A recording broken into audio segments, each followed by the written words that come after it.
Nothing makes me angrier than when someone tells me about someone that I deeply despise. Well, love them or hate them, you gotta hand it to them. And while a lot of times you really don't have to hand it to them, sometimes I hate to say it, but you do. And the 10 fighters we talk about today are such perfect examples of these moments. Everybody we discuss was hated for one reason or another, but did something so incredible that, love them or hate them, you had to hand it to them. I'm Tommy from MMA On Point, and these are 10 times fighters you hate made you respect them. Number 10, Juliana Pena versus Amanda Nunes. I still talk about this one all the time because even retroactively, you can't take away what happened, and Juliana Pena gets to own that forever. Going into her title fight with Amanda Nunes, there couldn't have been any less hype. By this point, it was like, okay, we just need a warm body to put in front of Nunes, and that warm body was Juliana. She'd fought 3 times since 2017, her most recent win nearly a year earlier against Sarah McMahon, who'd lost 2 of her last 3. Absolutely nobody cared about this fight, and Pena's confidence in the lead up to it was honestly laughable to most fans. We were already supposed to fight and you had COVID. That is my time in my month. We'll see. Now, she hadn't reached full-on delusion mode like she would after the second fight, but Pena's brash nature and previous comments about Nunes had rubbed fans the wrong way leading up to their first encounter. And then, of course, she did the unthinkable. She took it to Nunes in the second round of that fight, made it a big, nasty brawl, and got herself a rear naked choke victory over the greatest women's fighter in history. She has beaten Amanda Nunes!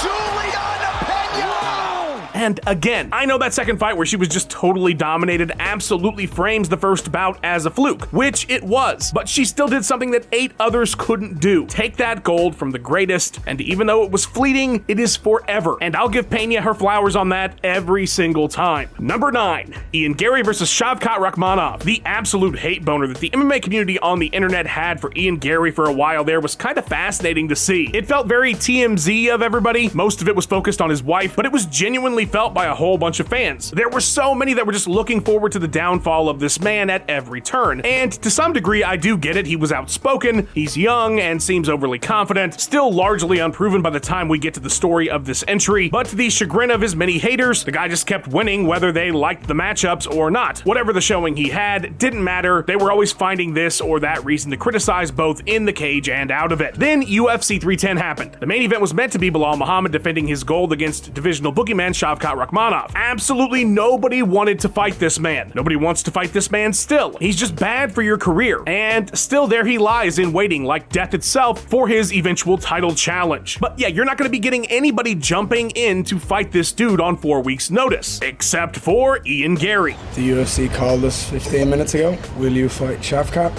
I'm saying yes. I'll stand in there on 3 weeks notice and I'll find a way to beat him. He wanted all the smoke, and this could have been a massive misstep to go in there unbeaten against another unbeaten. If Shavat would have mopped the floor with him, it would have been bad business and could have stifled all his momentum. Instead, taking the fight made him look like a real bad ace, and Garry managed to take a respectable 2 rounds from Shavat out of 5. Did he win? Nope. Did he win some respect? You bet your balls. I think Ian Garry's stock goes up. I don't think it drops at all. If that doesn't get your respect, I don't know what does. So for that, I'll say, fair play to Ian Garry. Number 8, Rashad Evans versus Chuck Liddell. I'm old enough to remember when Rashad Evans was hated by so many fans. It seems crazy now, but in the early 2000s after his run on Tough, Evans was deeply disliked by the fandom, being both perceived as boring and arrogant, a terrible combination. He also had the unfortunate luck of fighting either fan favorites or absolute nobodies. Outside Jason Lambert and Shawn Salmon, Shad had been the decisionator in the UFC, with none of them being clean either. 3 splits and a majority decision. His draw with Tito Ortiz pissed fans off as well,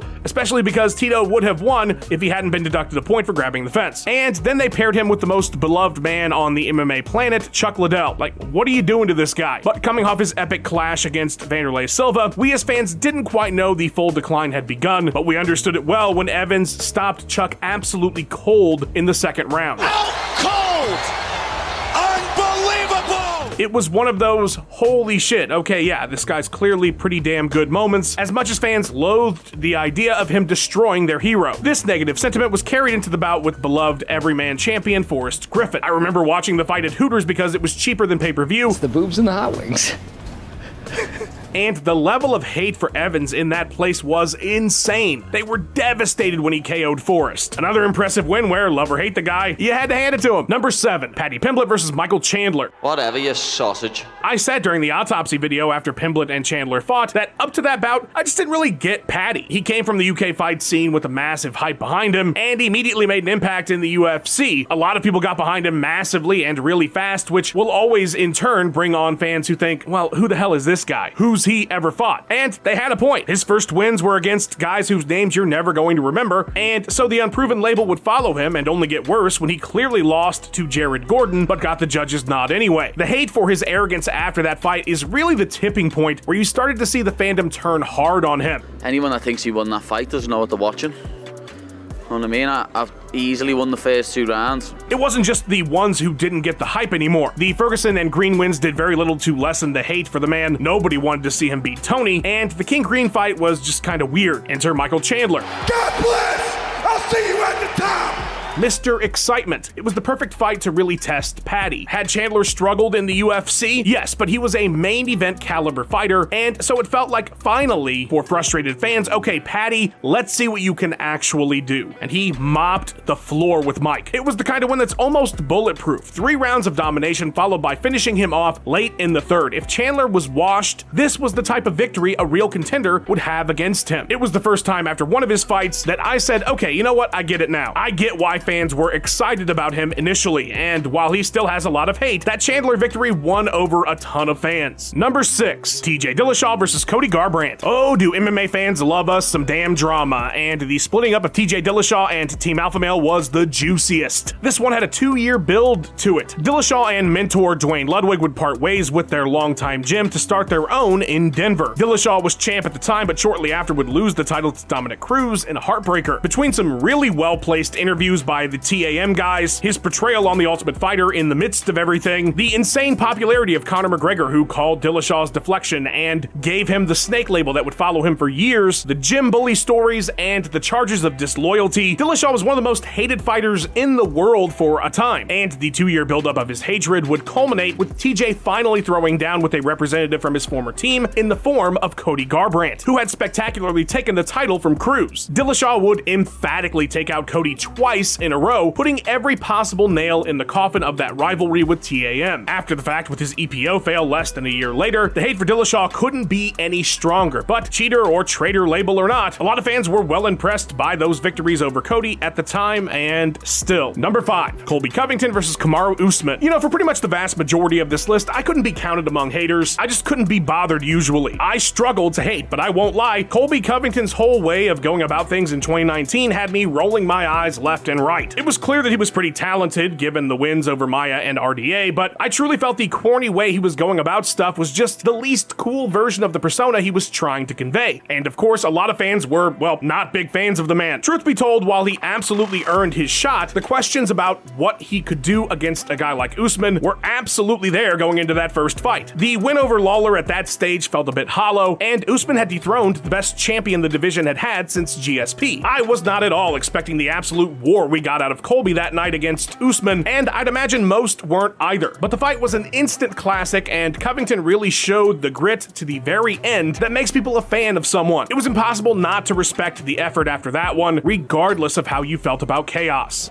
He's a piece of shit. Number 4, Sean O'Malley versus Aljamain Sterling. There were 2 phases of me taking Sean O'Malley seriously, and I think my own journey with the Sugar Show is probably a pretty good encapsulation of a lot of fans, because I wasn't really into Mr. Skittles. It just felt like he was this forever prospect that the UFC kept handing rando fights to showcase his talent, but that never really impressed me. There was always something. The weird finish of the Vera fight that he acted like didn't count as a loss, the eye poke against Pedro Munoz, like, cool, you dunked on Chris Matinho. What does any of this mean, Shawn? And of course, his over-the-top persona didn't do him any favors with those who weren't already fans. I mean, he literally looked like a clown at times. That is just hater fuel. And then 2 things happened, and one is lesser here. It's why the entry is about Sterling specifically, but it should be noted that having that fight he had with Jan, even though literally everybody gave the fight to Petr, the grit he showed in that one had me finally seeing a bit of something in Shawn, which takes us to his title challenge with Aljo. Sterling had established himself pretty powerfully at the top of the division, and I fully expected him to wipe the floor with hype job O'Malley, but that is not what happened. He neutralized Aljo's greatest advantage in grappling and got an impressive as hell and legitimate second round finish to earn the gold. However you felt about Shawn at that point, there was simply no denying that victory. It was incredible. Number 3, Brock Lesnar versus Shane Carwin. Because of his massive popularity as the living embodiment of Duke Nukem, it's hard to imagine that Brock Lesnar was hated in the UFC, but he really was. He was an outsider, and even with his incredible real Ami wrestling pedigree, a lot of fans saw him as a pro wrestling guy who was given this opportunity simply because he was a popular figure. Of course, that turned out to not be true. The guy had legitimate bona fides, but it took a while for a lot of fans to get there. There was always an excuse. Well, Heath Herring was washed. Well, Randy was massively undersized and old. They booed the absolute shit out of him when he beat Frank Mir at UFC 100. That's not going to win him any fans. But the turning point, the real, okay, you know what, this guy knows ball moment, beating Shane Carwin. Because Carwin was a different kind of beast. Sure, fans respected the win over Frank Mir, but Shane looked to be an eater of worlds. He was this monster of a man, and he was just decimating everything in his path. The build to that fight was absurd. It felt like the closest thing in real life to King Kong versus Godzilla. Any win over Carwin would have earned Brock respect, but to do it after dealing with a near career-ending debilitating chronic illness, and then the insane comeback after getting torched in the first round, only to earn a sub in the second, had even the hatingest of haters like, damn, okay, that was impressive as hell. He took a beating. Anybody questions his chin anymore can shut the up.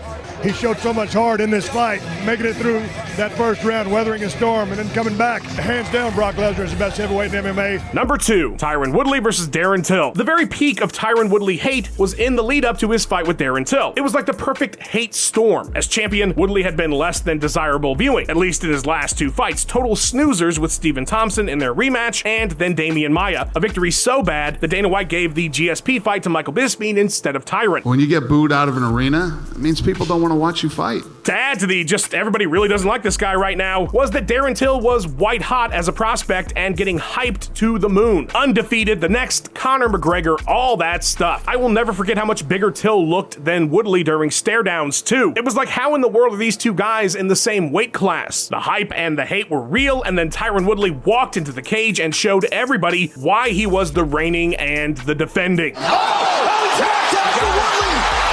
This man absolutely demolished Till so badly that he sort of never recovered from it, no matter how you felt about Woodley. The threat that Till posed was very real to most fans, and he absolutely squashed it. There was no way you couldn't hand it to him. And finally, number 1, Daniel Cormier versus Jon Jones 2. There was a contingent of fans that just could never really connect with Daniel Cormier for the longest time. Why? I have no idea. Personally, to me, he's an all-time favorite, but there is no doubt that through the majority of his rivalry with Jon Jones, despite JBJ often being the villain of the story in the sport, DC always seemed to be the one who caught the most flack from fans. I can't really try and dictate people's emotions. I can only take care of what I can take care of. Ironically, where things really got bad for him is when Jones left. They had this heated rivalry, they finally had their fight, and Jon just smoked him, right? Took 4 rounds easily, was never in trouble, score settled. Jones is the better fighter. Well, then he went and got himself suspended for being a lunatic outside the cage, and his title was vacated. Despite an impressive victory over Rumble Johnson to earn that vacant title, DC's entire reign was undermined by the fact that Jon was clearly the better fighter, and just wasn't around for being an asshole, not being worse. Cormier's hollow reign, despite being really strong, culminated in an eventual second showdown with Jones, where he'd finally start to see the respect he deserved, ironically enough, in the most devastating loss of his career. Jones brutally finished DC, but you could tell in the cage that the guy gave his everything to this sport, and he laid it all out there after the bout. When it came back, the Jones pissed hot post fight, all the shit that DC had been through over all those years because of that man, and all the effort he'd put forward to be the best he could be, finally shined through with fans, and he finally started getting the respect and admiration he deserved. Now fans hate him for his commentary, I don't know. Guys, that's the list. Thank Max Randall. He edited this thing together lightning fast. The man's a machine. Follow him on his socials, and go check out his awesome YouTube channel. A massive thanks to our channel members as well. Seriously, your support is everything. We appreciate it so much. Fight fans, hit the join button, get exclusive content, highly recommended. Like and subscribe, or Jon Jones is going to ruin your life as well. Leave a comment about which of these fighters you hated the most, but finally gave respect to, or maybe not. And thank you so much for watching. Have a good one.